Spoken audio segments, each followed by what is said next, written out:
Bienvenidos a Tres Respuestas, un espacio de conversación, de diálogo y de propuestas. Me encuentro en este momento en Guyana, en su capital, Georgetown, y tenemos un invitado muy especial. Se trata del presidente Mohamed Irfaan Ali, presidente de Guyana, líder joven nacido en 1980, ocupó varios ministerios, ganó las elecciones en el año 2020 y fue reelegido este año en este país. Ha sido un gran transformador de Guyana, es un líder reconocido internacionalmente, no solamente por la revolución energética y de desarrollo en este país, sino también por su voz de defensa y protección del medio ambiente. Mr. President Ali, such a pleasure to have you in Tres Respuestas. I'm so honored to have not only a friend, but a leader that I respect and admire like you. It's always great to be with you. As you said, we're not only friends, but we share common values. We share the same passion and a lot of the same priorities for a world that is different, a world that is more balanced, and a world really that works for everyone. So it's great to be here with you. Mr. President, I have to start with a question. There are many young leaders that we have been forming in our foundation, I+D, in Colombia. Many of them want to embrace a career in government, in politics. You're a young head of state. You have a very important career. You've been minister multiple times. You've led a party, and you're now leading the transformation of this country in this second term. Why don't you share with us and our listeners part of that life story? I know your parents were educators. I know how you were born and raised in the profound areas of Guyana. But why don't you share with us, how has that life journey been like? Well, for any leader, their life story and their journey to leadership is important to understand, because I believe your life journey to leadership also defines your type of leadership. And it allows you to understand, what people want to see in a leader and what you should demonstrate to people as a leader. And my story has been one like any ordinary Guyanese. Coming from a family, both my parents are educators, a family that has multifaceted roots in business, in farming, agriculture, public service, extensive public service. So it allowed me to view societal problems and to have a first-hand understanding of multiple aspects of the functionality of a national system from a very tender age. But I would say my ability and the gift I had to spend a lot of time in the farming community with the ordinary folks, with people who were going through different struggles, in one of the island called Leg One, allowed me to be rooted and to be connected with the early struggles of our country, to understand the value system of hard work, to understand the value system of community spirit, to understand the value system of unification of effort, to understand the value system for education, and to understand how important it is to recognize what you have and to safeguard what you have and to make what you have do better for you and the people around you. So growing up, for example, very difficult times. Those were the days of the dictatorship, the days when democracy was nowhere in our country, where the freedom of people were very curtailed. Basic food items were banned in the country. And I remember growing up, and on Sundays, all the children in the community would sit on a very long table and eat together, eat the same food. And in those days, basic things you had to struggle to get. And that allowed us to understand how important community is in overcoming struggle, and how important it is for the community to enjoy the prosperity of maybe individual families or a few families who could have done better or who could have afforded more. And those are important life lessons. Now, for aspiring leaders, some things as you grow up, there are some things in your environment, in your ecosystem, that you would have the opportunity to be exposed at.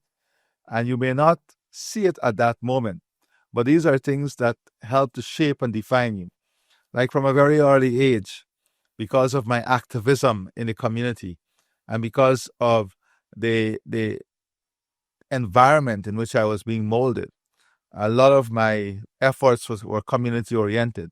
So very early, you were leading youth organization, leading small clubs and groups of people participating in community development. I remember politically, I also came from a family that has deep political roots from my grandparents.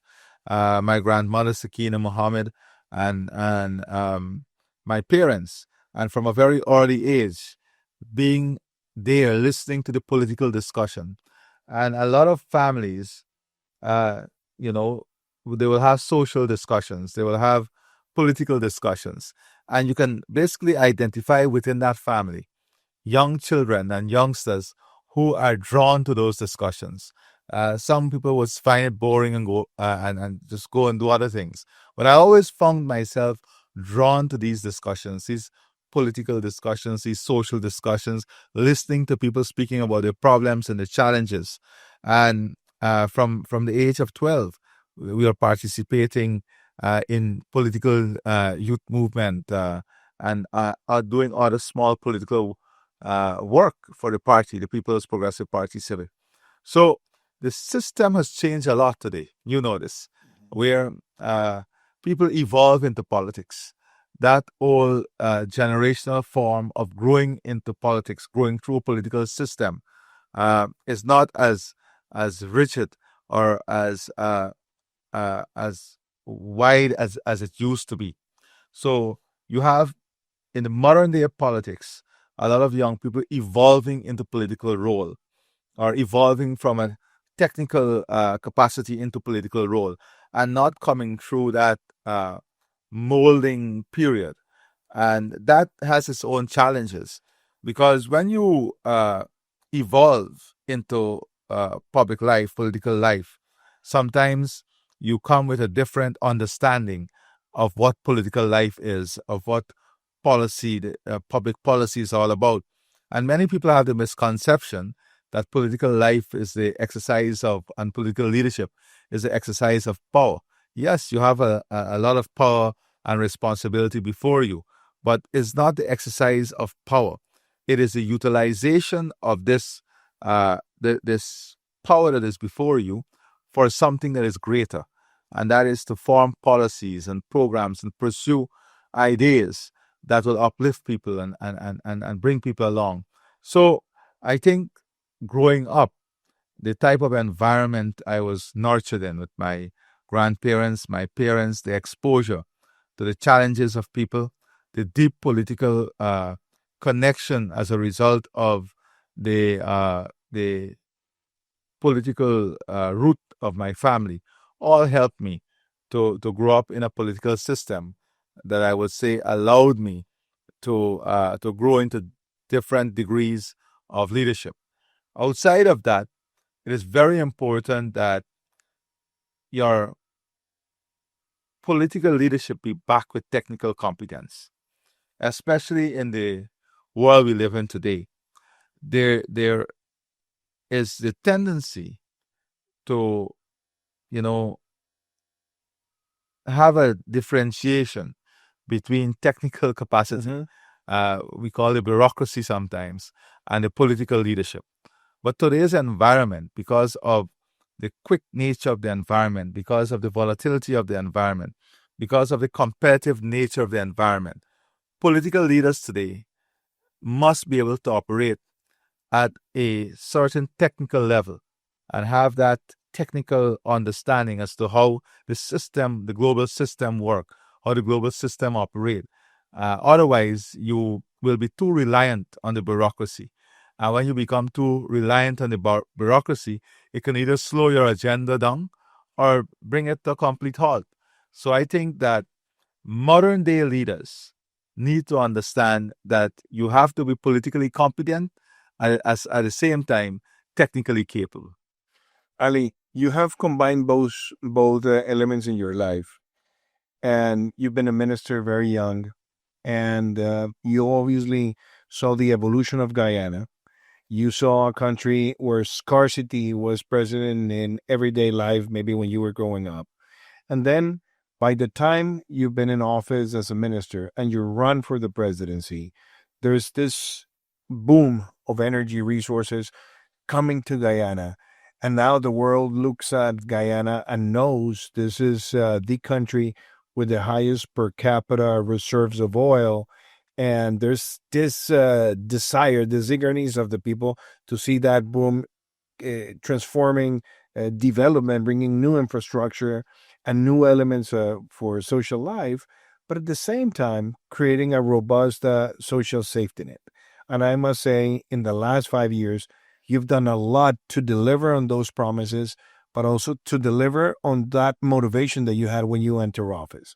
Why don't you tell our listeners about this boom that is taking place, but something that is even more important than just the oil and gas boom is your conviction that the country cannot solely rely on this boom, that this is an opportunity to use the richness of the underground to defeat the poverty on the ground, but there has to be biodiversity protection, conservation agenda that is working, and at the same time, the expansion of the middle class by creating a industrial, creative, talent, technology-driven growth apparatus. How are you combining all this? And again, looking at this young leader that saw scarcity and now has in his hands the responsibility of managing abundance for development. That's a brilliant analysis in the form of a question. So, first of all, I want to say to you, President Duque, that everything I've done is based on leading a team and having a team deliver. A very competent and capable team. And I think as a leader, one of the things that allows you to be successful is not being afraid of talent, understanding where your talent resides, and harnessing that talent for the greater good. Many times leaders shy away from talent. I think that is a mistake. Talent is there to embrace, to nurture, and to integrate. And I think we have been able to bring together our talent in a very dynamic way. But to understand the story of Guyana, we have to understand a bit of this evolution of Guyana. And this is where former People's Progressive Party civic government must be credited. When the PPP came into office, we were the second poorest country in the hemisphere. We were using almost 98 cents on every dollar to repay foreign debt. We had triple-digit debt to GDP ratios. We had, the lowest figure in the region on secondary enrollment, primary school enrollment, or literacy rate were extremely low. And without oil and gas, we turned that story around. So we reduced our debt burden by more than 50%. We changed 98 cents on every dollar to about 5 cents on every dollar. We reduced inflation to single digit. We brought down interest rate for housing from about 35%, between 35 to 37%, to low-income housing, almost 5.56%. We brought down commercial interest rate from 40+% to just about 10%. We increased our reserves. We went from bankruptcy to economy that was vibrant. In 2006, we were one of the fastest growing economy in the region. And all of this without oil and gas. So it tells you that the fiscal development of Guyana, the macroeconomic fundamentals of our country, were always an important management frame for the People's Progressive Party civic government. And to take our country from ruins, from economic and financial ruins, to prosperity without oil and gas, took enormous work, and I want to recognize that hard work that laid the foundation. And then, of course, oil and gas came. But before oil and gas, we launched another important international initiative, and that is deploying our tropical forests to solve a global problem of climate change, but understanding the value of that forest. That is a low-carbon development strategy. And then carving our development strategy in accordance with a low-carbon framework that looks at economic empowerment, livelihood, job creation, economic diversification, expansion of the economy, all of this, whilst at the same time protecting our forests, but understanding that protecting our forests has with it a cost and must bring with it a value. And we have developed economy around the carbon market to the extent today where we have one of the lowest deforestation rates in the world. Almost 89% of our forest cover is standing and intact. We earn from carbon sale. We are R3 certified, jurisdictional scale. And we are now one of the leaders when it comes to forest management and jurisdictional deployment of forests in the climate equation. Of course, now we're advancing that to another stage where we're looking at biodiversity, because biodiversity is an important global issue. Our world has lost more than 70% of its biodiversity. We are biodiversity dense and rich. We intend to keep that intact, but we intend, through the Global Biodiversity Alliance, of which you are a part, to build an international product. And this is important. We must see environmental services as a product because it has a value, and we must understand that that value needs to be leveraged. It has a value for the environment, and in this case, biodiversity has a value for science, research and development, culture, livelihood, and the sustenance of the entire ecosystem. Now, that brings us to the oil and gas. We want our oil story to be a story of transformation, a story in which the revenue from this sector is used in a way that enhances the capacity and capability of our people, that broaden the economic base of our country, that creates sustainable and resilient jobs, that expand the infrastructure of our country, that opens up new opportunity in non-traditional areas, and that allow our country and our people to build prosperity at the level of every household. So how do we intend to do that? We intend to do that, first of all, by bridging the gap between Guyana and the rest of the world. That is a digital gap, ensuring that we digitize our country, our services, so that we can be efficient, we can be reliable, and we can catch up with the rest of the world. To ensure that we invest in our human capital so that they have high levels of skill, high level of educational accomplishment, to create high value jobs, to invest in research and development, innovation, to invest in the biopharma industry, to position Guyana as a value creator for markets that exist around us. So whether it's agro-processing, pharmaceuticals, the ecosystem services, climate services, value creation from our forest products. All of these things are important in this diversification. Building out a world-class ecotourism sector that would not only generate jobs, but high-paying jobs that allow our country to be positioned as a leader in ecotourism services, the leader in climate-related services, the leader in biodiversity services, the leader in this region in energy services, the leader in food security within this region, and a country that is built on modern infrastructure, world-class healthcare, world-class education, and a social safety system that is skewed to the vulnerable, that protect women, the elderly, children, young people, and the population living with various forms of disability.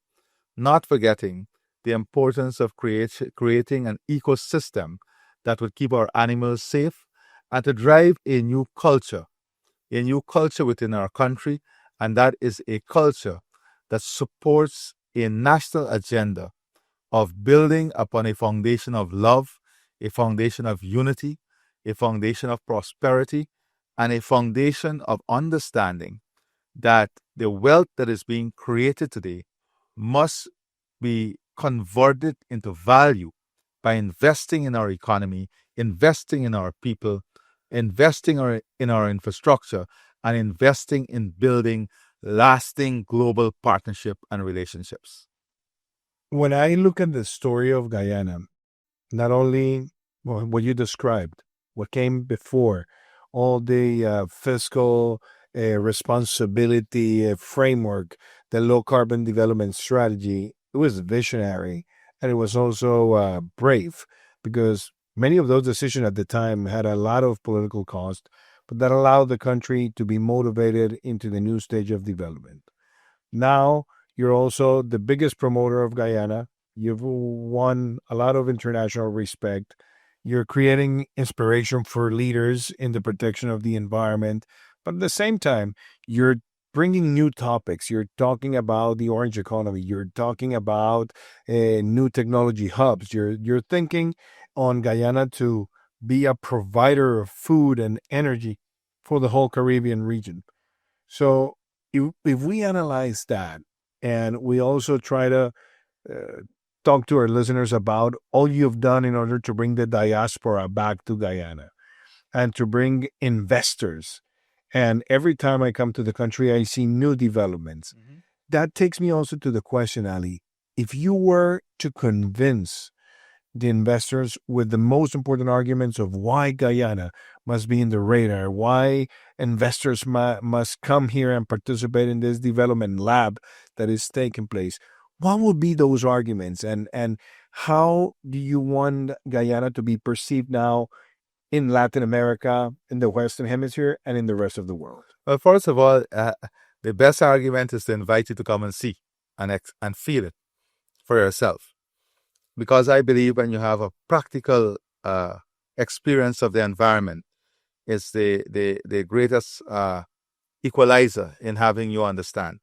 But let us take that question from various angles. Investors in this region who look at Latin America and the Caribbean region are sometimes fearful because of the ideological position of many governments and because of the history of the region. So the first thing is that we are a democratic country, and democracy, the rule of law, and fairness in the treatment of investors, citizens, is priority for us. Democracy and the rule of law, priority. Now, it's important to also note that my government is private sector oriented. Mm-hmm. We believe that the role of the government is to create an enabling environment to facilitate investment, to facilitate growth, to facilitate job creation. So our policies and our interventions are geared towards creating that environment, creating that enabler so that investors will be attracted to the country.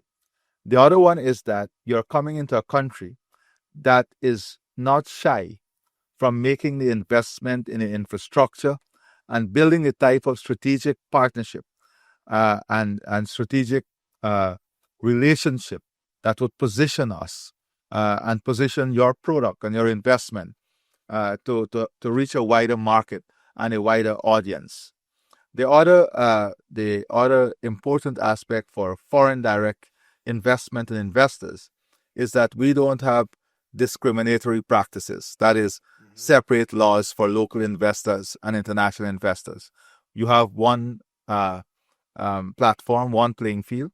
But what we like to see is the participation of local investors in this process of growth and development, like any other country. We have to ensure that our local private sector, that their opportunity to be part of the growth story is maximized and that optimal use is made of their available assets and their ability to participate in the growth and development of the country. So, and then the country itself, our geographic location, we are perhaps one of the best placed countries. Our investment in national security, our commitment to modernization of the financial sector, our commitment to building human talent that is highly skilled and that can be available for the workforce, and our open policy in relation to understanding that at this stage of development, we are short on manpower and that we will have to strategically allow manpower that is critically needed at this time, at this phase of development, to be part of the process of advancing our country. So it is coming to invest in a country that is investors friendly, private sector friendly, democratic, follow the rule of law, see national security as important, modernizing the infrastructure to do business, whether it's digitization or financial services, building out human capital capability, and with a diversified portfolio of opportunity. You have opportunity in agriculture, value creation, opportunity in oil and gas, opportunity in ecotourism, in healthcare services, education services, the biopharma industry, infrastructure. So innovation, research and development, innovation. All of these things are part of that ecosystem that allows a wide array of investors to examine the market and examine the opportunities. Of course, climate services, biodiversity services, all of these are going to be new areas. And you mentioned today in your comments the orange economy. How do we build a creative sector? We are in such a beautiful location that a creative sector, the film industry, working on that talent pool can be an enormous sector in our economy. And this is something that we want to pursue vigorously also. President Ali, you have doubled down on bets where a lot of global leaders are now taking a step back, maybe for political convenience or maybe because it has become too ideological in some cases, and it has to do with the environmental policy. Many leaders that were very vocal a few years from now were very vigorous talking about climate action because at that time maybe it was a priority for the U.S. and other G7 countries, and now they've taken step backs. But in your case, you have become one of the biggest and most powerful and inspirational voices on climate action, not only within the Caribbean, you've also done it in the hemisphere and also at the global stage. Because you're telling the new generations, you're telling the leaders, you're telling the multilateral system, you're telling the IFIs, this is a moment where we need to deploy more capital for conservation and the protection of biodiversity. Why, for you, this is such an important part of the development engine of Guyana, and what can other countries learn from the Guyanese experience of defining a low-carbon development strategy, even at a time where no one was putting that in the leadership or starting role in policy elements. Most definitely. When we launched a low carbon development strategy, it was revolutionary. We were among the first countries in the world to think along this pathway, and then to develop an entire strategy at a national scale that would drive our development agenda, and then to have that strategy adopted as an international model was remarkable work. But I would say, first of all, we understand the role of Guyana in the global system in creating and supporting a planet that will meet the needs of generations after generation. We also understand that nature-based solutions and nature itself, the forests, that they have a value. They have a value if we take it down, but they have a greater value with it remaining standing. And that value is beyond Guyana. Today, the Amazon, the lungs of the world. And we have seen a system that incentivizes reforestation, that is, those who took it down and are replanting it. But a system that did not acknowledge those who actually kept it up. And that is the injustice or imbalance in the system that we sought to correct. So it is a fact that if we lose our forests and our biodiversity, we will lose with it research, we will lose with it science, we will lose with it the pharmaceutical industry, we will lose with it the ability to find new solutions for new diseases, we will lose with it cultural values, we will lose with it livelihood for massive numbers of persons. So we have to appreciate that the survival of our planet depends heavily on the survival of these forests and our biodiversity. And the survival of the biodiversity and the forests rely heavily on the ability of countries to meet their developmental aspirations, to meet the needs of their people, not the wants, the needs of their people, and to be able to have enough resources to invest in the infrastructure that will safeguard their countries against climate realities, natural disasters, or any other form of vulnerability that those countries will have. But we cannot have extremism dominate this conversation. One of the things that we have failed is to bring a balanced conversation on the matter of energy and climate, on energy and the vulnerability that the world is exposed to. Now, it is a fact that more investments are being made in renewable energy, but it is also a fact that those investments are not made at a scale and at a pace that the world requires to bridge the energy inefficiency gap, to deal with energy poverty that exists all across the world, the inequality in the distribution of energy itself, and now, the massive growth in demand for energy to drive these new hyperscale data centers and this new digital revolution that is before us.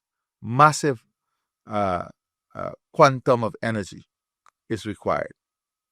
So how is it we can get the most efficient forms of energy on the table? That is, first of all, that 34 plus percentage of energy that is derived from coal, the worst form. Mm-hmm. How can we remove that 34%? How can we ensure that the least damaging producers of fossil fuel are the ones producing? because even in the best case scenario, you will still need fossil fuel. How is it that we remove subsidies in the global system from petroleum producing companies and so on? These are the fundamental questions. And how is it we can get the petroleum industry, the energy sector, to sit around the same table with the scientists and to deploy more money into research and development, to deploy more money into systems that will reduce the emission levels, and to find a pathway, to say to the investors, let us find a pathway where you can still remain viable, where your business can remain sustainable, while you transition in the next 30 years into a new form of business, where a new capital go into the mass-scale deployment of renewables. Because we have still not answered the question on where are we going to get the important ingredients for batteries and all of lithium and so on, rare earth, and what will be the environmental damage when we have to start mining those at the scale of which the world would require in an energy transformation to renewable. We don't understand the scale. We don't understand where it will come from. And then the replacement cost of batteries. We know that right now, financing for these projects become difficult because of the replacement cost of a capital investment. Every 7 years, you have to replace. It's getting better, and the technology is getting better. And that is what we have to invest in. Scale up the investment in the technology. But to do this, we have to define a balanced approach and get everyone around the table. And that is what Guyana offers. Guyana offers that approach that balances our developmental aspiration with our global commitment. We are not going to pursue an agenda that put at risk our environmental credentials or put at risk all of the programs that we are pursuing in pursuit of oil and gas. We have found that balance, and we understand the need for that balance. And we want the world to come to a table of consensus on that balance and to move away from the extremism that has dominated and captured this conversation. You invited me during the presidential campaign to be present in a campaign rally. For me, it was an incredible experience, and I was very much shocked to see how involved were the youngest communities in the country with the proposal that you're bringing. You're talking about having a Silesian city. You're talking about the new bridge that you have already inaugurated. You've talked about having new sources of jobs, and now we see more hotels being built, malls being built, hospitals. You've talked about inserting Guyana in the global economy. But you also made a big invitation to the diaspora to come back. And I definitely have to ask you this. You're always a man of vision and of results. How would you like your legacy to be remembered if it comes to those projects and those iconic projects that people have been waiting for decades that you're now being delivering? And I know how happy this makes you because I've been with you in the field. Why don't you share that with us? Because I know every day you wake up, you're following up since very early with your team. I want this done. What would you like that legacy to be when time of office is over in 5 years from now? Well, I'm not working for a legacy. I work every day on a foundation of love for what I do. Love for the people and commitment to this transformation. I believe strongly that this country and the people of this country can offer a type of leadership globally that would set us apart I believe that we have been blessed with a geographic location, a population demographic, and natural resources that allows us to build a system of government and to create a system of development that allows all our people to be prosperous. My greatest joy is to see the love and the unity of the people reflected in all of the transformation. So when we inaugurated the bridge, to see That was amazing, man. tens of thousands of Guyanese of every walk of life, of every category, on that bridge together, sharing in the joy, sharing in the moment, enjoying that moment together, what was an enormous source of upliftment and motivation. And it is those moments that energize me. And working to create those moments and working in anticipation of those moments. I want to see moments when we can be able one day to lift the best of sporting accomplishment together as a nation.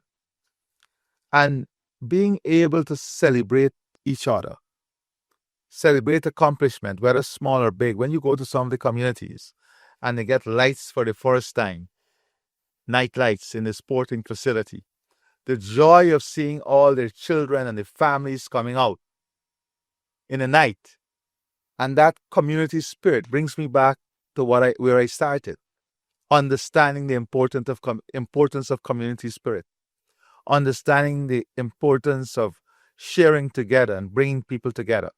Those are moments that are irreplaceable.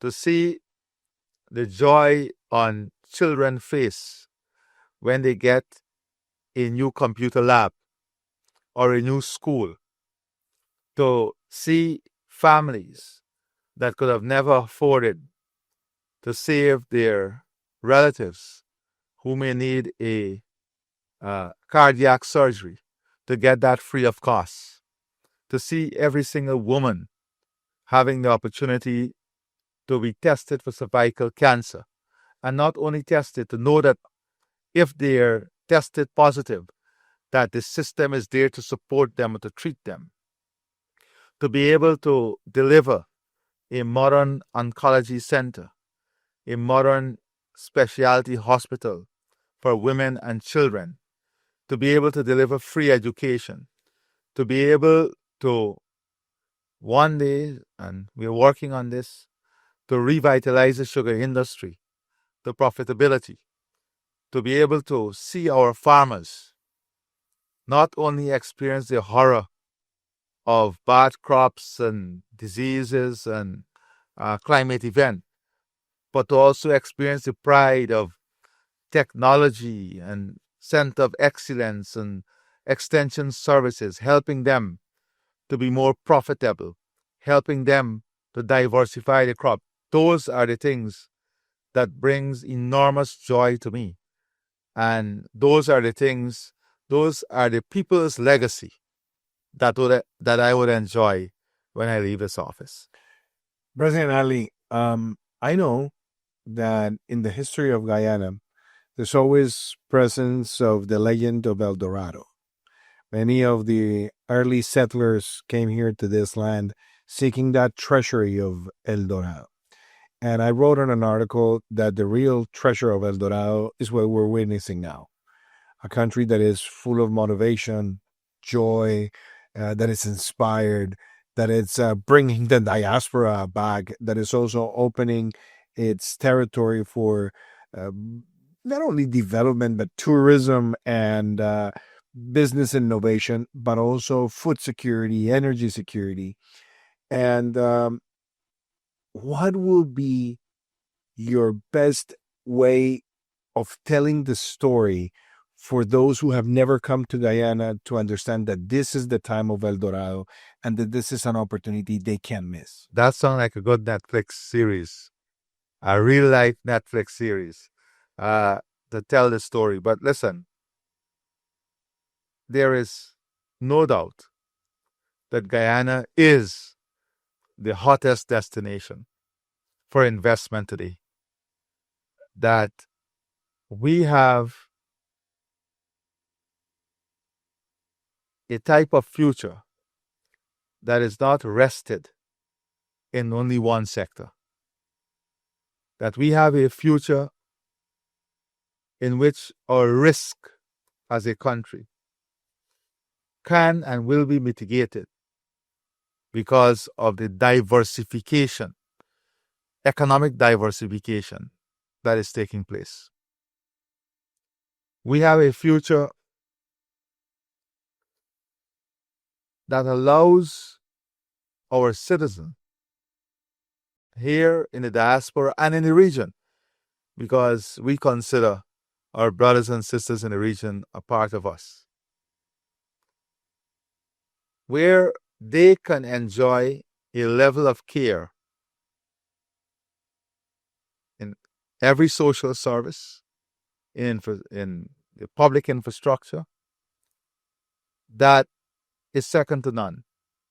You know, a lot of people ask when we inaugurated the new bridge, which is perhaps one of the most iconic pieces of public infrastructure in the region. What's the cost to cross the bridge? It's free of cost. Free of cost. We have no toll roads. We are now working to bring to fruition a very important project. That is a deep water port and a road connectivity to Brazil. And we are hoping that that will be completed by the end of this term. That will open up enormous opportunities. That will open up massive investment opportunities and further enhance wealth creation and prosperity here in Guyana. President, I know we're running out of time. We can spend a whole day talking about multiple things. I want to go directly to one of the maybe most interesting things about you, and it's the quality of a human being that you are. You have a beautiful family, you have young kids, but you're also a people's man. And I've seen how you enjoy being with the people, how when you're gathering with friends, you love to cook, you love to listen to country music, play domino, and having that human experience. For people that want to enter life in politics, what would be your advice in terms to always have the genuine connection with the people? And you have hit it. You have hit the nail on the head. The word genuine. Many times, people who enter politics and become very successful believe that they have to change their ideas, that they have to change who they are, that they have to fit into some frame. You have to fit into a mold. And you are president, you know this. You have to dress a particular way. You have to have all of these guardrails. There are some very important, some very important. But if you allow the power to lead you, you will forget very quickly those ideals and your connectivity with people. But if you allow the people to enjoy the power that is attributed to the office, you will enjoy greater joy because you will be genuinely who you are. And the people would enjoy genuinely who you are. I would enjoy what that power can be used for them. The joy of people playing dominoes or cricket or cooking with you. It's not about power. It's about bringing everyone in proximity to this office, allowing every single young child to have a proximity to the office that allows them to believe, that allows them to connect, that motivate them to want to be, and one that does not create a false impression of the distance between the office and the people. And that is what I've tried every day to do. Minimize the distance between the office and the people. I want to finish this conversation that I've enjoyed a lot with a question that has to do with the history of Guyana and the historical impact of Guyana. The Demerara Revolt was very important historically to the abolition of slavery in the United Kingdom. There are many books that have been written about this, but I think now there is a new revolution taking place in the Demerara, in Berbice, in Essequibo, here in Georgetown. This revolution of hope and patriotism in the true way. What is, for you, the best way to define a Guyanese, especially in the era of this new hope revolution that we're seeing in the country? That's a very loaded question, because Guyanese are, when we speak about Guyanese, you're speaking about a single nation of people that fuse together many different cultures, that fuse together many different stories, that fuse together many different era of history. But importantly, is fusing together. Is fusing together to derive that common entity, that common being, that common body that is called Guyanese, built on a spirit of sacrifice, built on a foundation of commitment, challenges, divisions, but sealed together in this new era on a wave, an upward wave, a momentum that is shaped by love, unity, hope, prosperity, and an identity of respect for who we are, where we are from, and the values we uphold. That is how I will define it. President Ali, thank you so much for being in Tres Respuestas. Thank you so much for your friendship, and it's an honor to be here in Guyana with you. It was great, and it's always an honor to have you. And I'm sure that all your listeners and the young people who know you would also find great examples from you in leadership, great example from you in service, public service, and competence. I am very happy that we had this opportunity. Thank you so much, Mr. Thank you.